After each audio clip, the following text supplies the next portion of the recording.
ಕೊಂಡಾಡಲು ಹರಿಯೇ ನಿನ್ನ ಬೇಡಲರಿಯೇ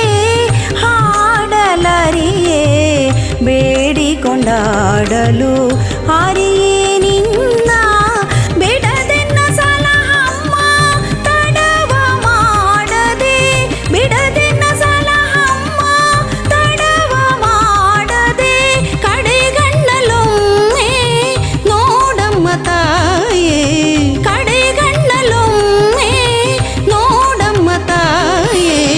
ಮೈಸೂರಿನಲ್ಲಿ ನೆಲೆಸಿದ ತಾಯಿ ಚಾಮುಂಡೇಶ್ವರಿ ಎನ್ನನು ಕಾಯೇ ಮೈಸೂರಿನಲ್ಲಿ